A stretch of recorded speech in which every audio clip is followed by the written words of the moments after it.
श्री कृष्ण का हर एक सुविचार अनमोल है। उनके कहे विचारों को अगर हम अपनी जिंदगी में उतारेंगे तो हमारे जीवन में कभी भी दुख और अशांति नहीं आएगी। हम हमेशा खुशी से जीवन जी सकेंगे। भगवान श्री कृष्ण के विचार, चाहे वह श्रीमद् भागवत गीता के अनमोल विचार हो या फिर किसी कहानी में सुने, आज के जमाने के लिए भी उतना ही अनुरूप और योग्य है। और इन विचारों को सुनना और उन पर अमल करना हमारे लिए और समाज के लिए बहुत ही फायदेमंद है। धरती पर महापापी कंस के अत्याचारों से लोगों को मुक्ति दिलवाने के लिए जन्मे भगवान श्री कृष्ण ने ना सिर्फ इस संसार को आपस में प्रेम करना सिखाया, बल्कि कई ऐसे प्रेरणादायक और अनमोल सीख भी दी, जिनको अगर हम सभी अपने जीवन में उतार लें तो निश्चय ही एक सफल और श्रेष्ठ जिंदगी जी सकते हैं। भगवान श्री कृष्ण ने श्रीमद् भागवत गीता के माध्यम से कहा है कि मनुष्य को अगर अपने जीवन में सफलता हासिल करनी है तो फल की इच्छा किए बिना कर्म करना चाहिए। इसके साथ ही भगवान श्री कृष्ण ने अपने विचारों के माध्यम से ये भी कहा है कि जो व्यक्ति भूतकाल को लेकर पश्चाताप करता है उस व्यक्ति का वर्तमान तो खराब हो ही जाता है, इसके साथ ही वह अपने भविष्य के लिए कुछ नहीं कर पाता है। धरती पर पाप का अंत करने के लिए भगवान विष्णु के 8वें अवतार में जन्मे श्री कृष्ण ने महाभारत के युद्ध में अर्जुन के द्वारा पूरे जगत को ज्ञान दिया।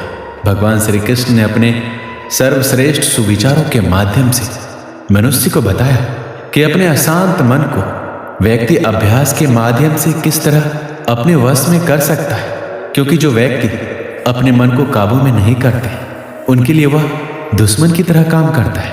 इसके अलावा श्री कृष्ण ने उन व्यक्तियों को भी अपने विचारों के माध्यम से सीख दी है जो कि संसार में मौजूद हर चीज को संदेह की नजर से देखते हैं। उनके लिए कृष्ण ने अपने विचारों में कहा है, हमेशा संदेह और शक करने वाले व्यक्ति के लिए खुशी ना तो इस लोक में है और ना कहीं और है।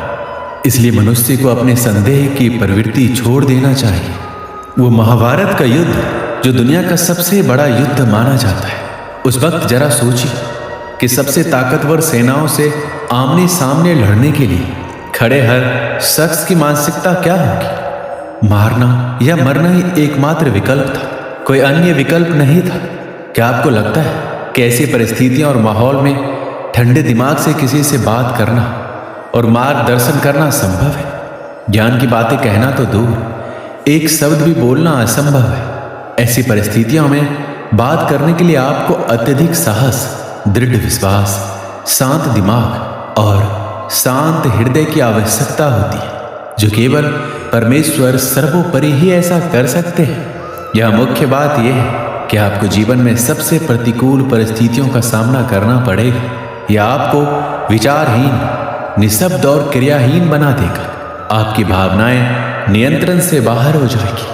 चिंता और भय आपके जीवन में शीर्ष पर होगा। ऐसी स्थिति में आप क्या करते हैं? सबसे पहली और महत्वपूर्ण बात यह है कि अपनी भावनाओं को नियंत्रित करने का प्रयास कीजिए और प्रार्थना कीजिए। साहस जुटाइए और अपने आप से बात कीजिए और ये सोचिए कि यह समय भी गुजर जाएगा। अपने गुरु, शिक्षक या मित्र से बात करें जिस पर आपको पूरा भरोसा हो। अर्जुन ने भगवान कृष्ण से मदद मांगी, उसी तरह किसी संकट में मदद मांगने में कभी शर्म या डर महसूस ना करें, लेकिन आपको पता होना चाहिए कि किससे मदद मांगनी है।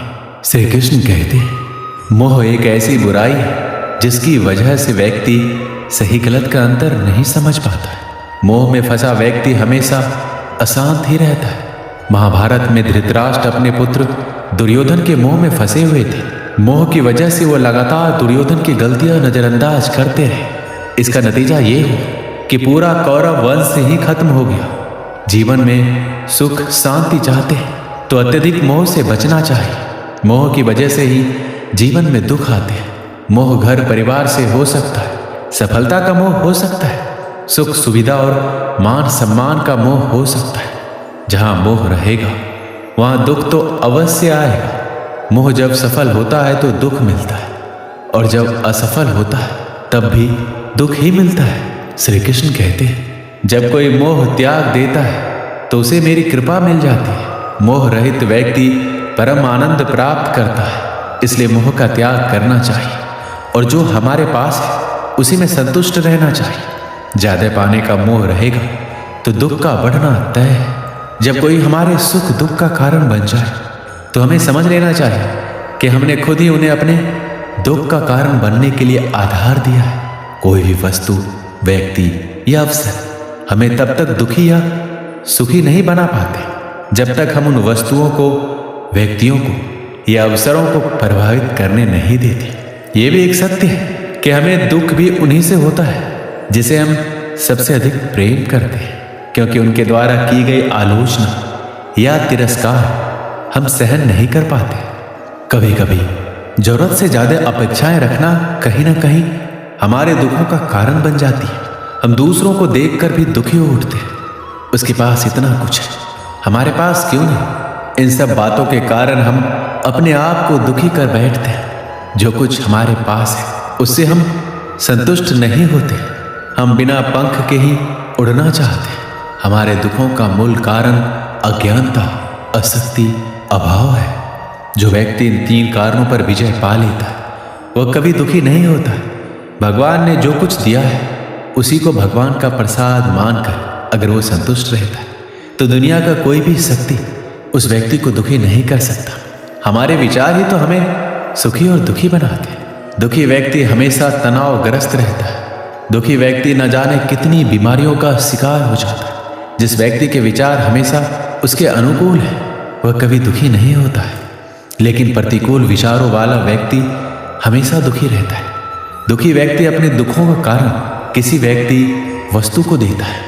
व्यक्ति अपने मित्र को भी शत्रु मान बैठता है।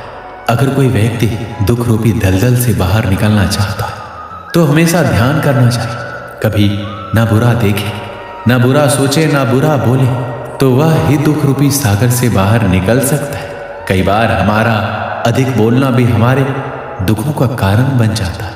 हम बिना सोचे समझे किसी को कुछ भी कह देते हैं जिससे कि हमें बाद में पछताना पड़ता है और हम दुखी हो उठते हैं। इसलिए अगर हम सुखी रहना चाहते हैं तो हम अच्छा सोचें, अपने विचारों पर नियंत्रण रखें, कभी गुस्सा ना करें, तभी आप एक सुखी जीवन जी सकते हैं। श्री कृष्ण कहते हैं कि हर इंसान को अपने जीवन में हमेशा सत्य ही बोलना चाहिए, क्योंकि सच कभी न कभी एक न एक दिन व्यक्ति के सामने आ ही जाता है। इसलिए हर इंसान को सच का सहारा लेकर हर काम करना चाहिए। आज नहीं तो कल जीत हमेशा सच्चाई की ही होती है। सत्य बोलने से मनुष्य के जीवन में परेशानियां और कलेश दूर होने लगते हैं और इससे भगवान भी प्रसन्न होते हैं। जिस इंसान में झूठ बोलने की और बात बात पर छल कपट करने की आदत हो वह अपना जीवन खुद ही दुखों से भर लेता है। जो मनुष्य हमेशा ही सच का साथ देता है उसका जीवन सुख से भरा होता है। ऐसे मनुष्य के जीवन में परेशानियां और कलेश के लिए कोई जगह नहीं होती। और जो व्यक्ति किसी पर गुस्सा नहीं करता वह किस्मत वाला होता है, क्योंकि क्रोध एक जाल है जिसमें फंसने के बाद मनुष्य को अपने पराए, अच्छे बुरे किसी का ख्याल नहीं रहता। इसलिए जो व्यक्ति हमेशा सत्य बोलता है उसे बात बात पर गुस्सा नहीं आता और अपने गुस्से पर भी नियंत्रण कर लेता है।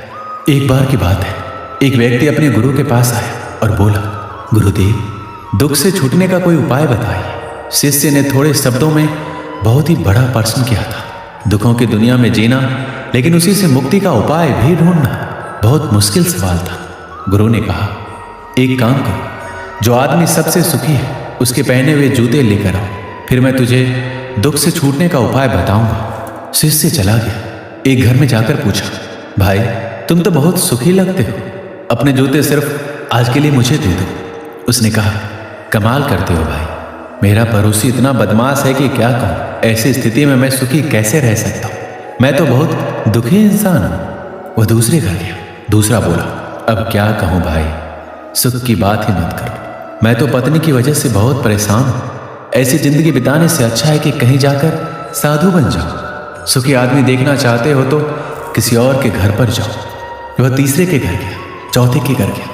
किसी के पत्नी के पास गया तो वह पति को क्रूर बताती, पति के पास गया तो वह पत्नी को दोषी ठहराता, पिता के पास गया तो पुत्र को बदमाश कहता, पुत्र के पास गया तो पिता की वजह से खुद को दुखी बताता। सैकड़ों हजारों घरों के चक्कर लगाए। सुखी आदमी के जूते मिलना तो दूर, खुद के ही जूते घिस गए। शाम को वह गुरु के पास गया और बोला, मैं तो घूमते घूमते परेशान हो गया, ना तो कोई सुखी मिला और ना ही सुखी आदमी के जूते। गुरु ने पूछा, लोग क्यों दुखी है? उन्हें किस बात का दुख है? उसने कहा, किसी का पड़ोसी खराब है, कोई पत्नी से परेशान, कोई पति से दुखी तो कोई पुत्र से परेशान। आज हर आदमी दूसरे आदमी के कारण दुख भोग रहा है। गुरु ने बताया, सुख का सूत्र है दूसरों की ओर नहीं बल्कि अपनी ओर देखो, खुद में झांको, खुद की काबिलियत पर गौर करो। प्रतिस्पर्धा करनी है तो खुद से करो, दूसरों से नहीं। जीवन तुम्हारी यात्रा है, दूसरों को देखकर अपने रास्ते मत बदलो, खुद को सुनो, खुद को देखो, यही सुख का सूत्र है। शिष्य बोला, महाराज बात तो आपकी सत्य है, लेकिन यही आप मुझे सुबह भी बता सकते थे, फिर इतनी परिक्रमा क्यों करवाई? गुरु ने कहा, वत्स, सत्य कठिनता से प्राप्त होता है, वह सीधा नहीं बचता। अगर मैं ये बात सुबह बता देता तो ये बात तुम मानने से इनकार कर देते। जब स्वयं अनुभव कर लिया, सबकी परिक्रमा कर ली, सबके चक्कर लगा लिए, तो बात समझ में आ गई। अभी बात तुम जीवन में कभी नहीं भूलोगे। दोस्तों, इस वीडियो में बस इतना ही। मिलते हैं अगली वीडियो में। अपना ख्याल रखिएगा। जय श्री कृष्ण।